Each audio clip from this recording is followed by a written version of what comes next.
Mimi namshukuru Mwenyezi Mungu kwa sababu haijakuwa rahisi. Hatua yangu ya masla ya uongozi kuanzia chini kabisa mpaka kuingia chuoni, kutoka chuoni kuingia mahali ambapo nimefika sasa ni katibu katika idara ya kitaifa ya vijana na pamoja na uchumi bunifu.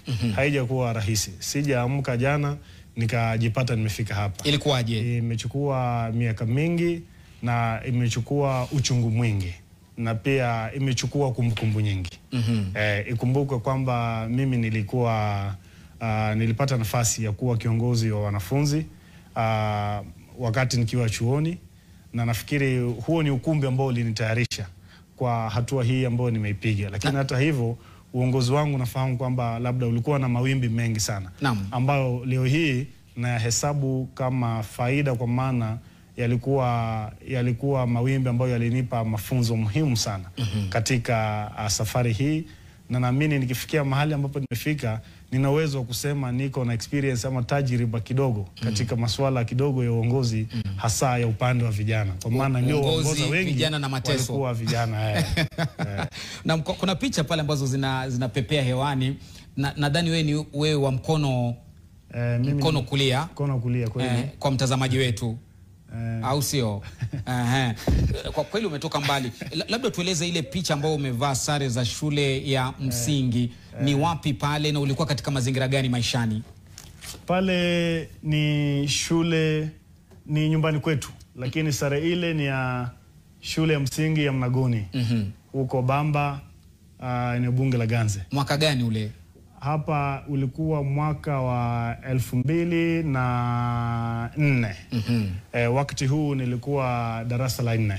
Si kitambo sana. Si kitambo sana. Sitaki kukuambia nilikuwa wapi huo wakati. Tuendelee na mahojiano. Hapa nilikuwa darasa la 4. Naam. Na hapa ni nyumbani kwetu. Pale nyumbani kwetu kabisa, kwa boma letu, boma la babangu Katoi Kahindi. Tukienda kwenu kutakuwa bado kuko vile ama kuna mabadiliko kadhaa? Kuna mabadiliko kidogo. Kuna mabadiliko kidogo kwa sababu tayari kama nyumba ile ambayo tulipiga picha mbele yake leo hii haiko.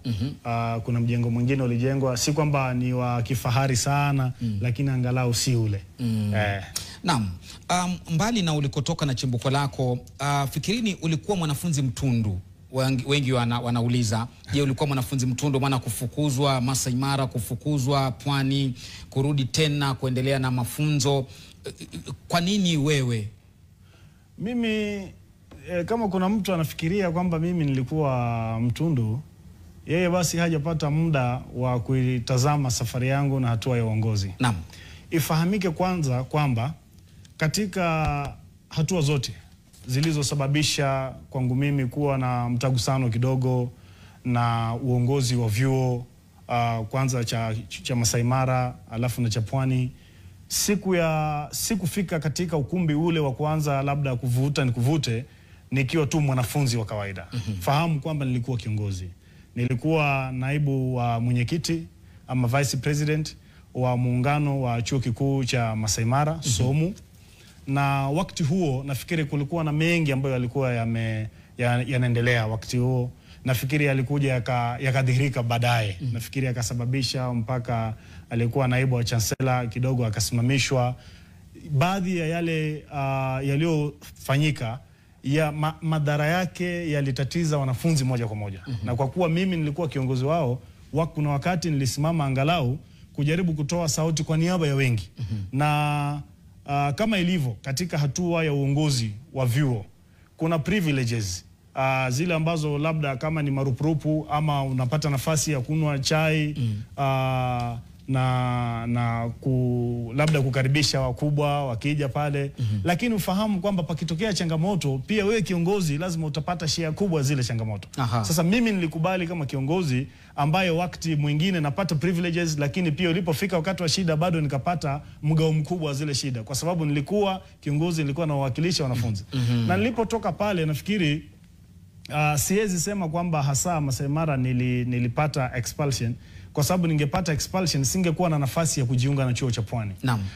Tatizo tu ni kwamba labda system ya wakati ule ilikuwa kwamba mwanafunzi akifanya makosa hapelekwi akapata nafasi angalau akatimiza ile kanuni ya kisheria ya kwamba hakuna mtu anaweza kapata hukumu bila kusikizwa.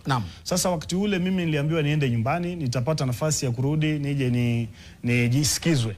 Na nilipoenda na kutokea vipengee kadhaa ama mfano ya kihistoria ya hapo awali, wengi wangeenda hawangepata nafasi ya kurudi baada ya miaka mingi. Sasa mimi nikachukua nafasi ile kwa kuwa pia sikuwa na barua, nikaenda nika-apply chuo kikuu cha Pwani, nikaingia Pwani. Nilipofika mwaka wa pili, nafahamu kwamba nikisema kwamba hii safari yangu haijakuwa rahisi, ufahamu kwamba mimi nilipoteza miaka miwili katika elimu yangu. Nilisoma miaka miwili darasani chuo kikuu cha Masai Mara. Nilipoenda Pwani, kwa sababu Masai Mara haingeweza kunipa clearance kwa sababu walisema bado watanihitaji na ingechukua muda mwingi mno labda wao kuniita tena, ambao niliona nitakuwa napoteza zaidi.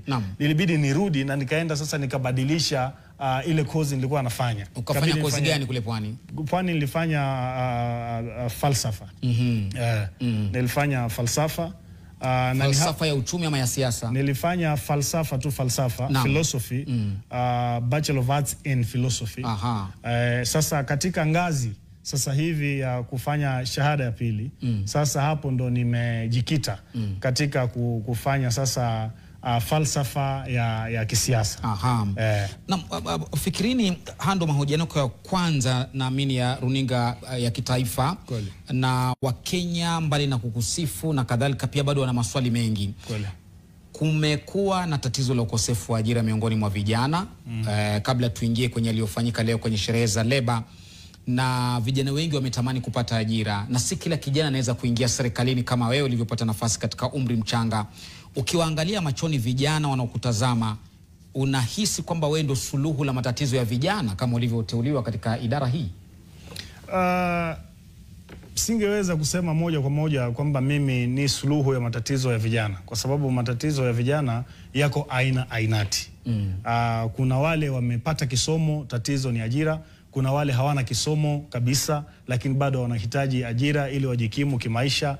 Kuna wale ambao wako katika nyenzo za kielimu lakini bado wanahitaji msaada labda wa karo na kuendelea. Kwa hivyo matatizo ya vijana ni chungu nzima. Siwezi sema moja kwa moja nitayasuluhisha yote.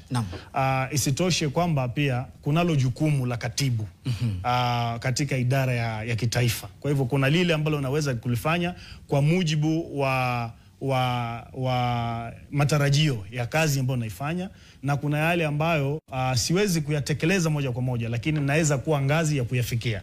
Sasa kitu ambacho labda naweza nikasema ninaweza nikatumika kama ngazi, ama idara yangu inaweza ikatumika kama ngazi ya vijana kufikia malengo yao. Hicho ndo ambacho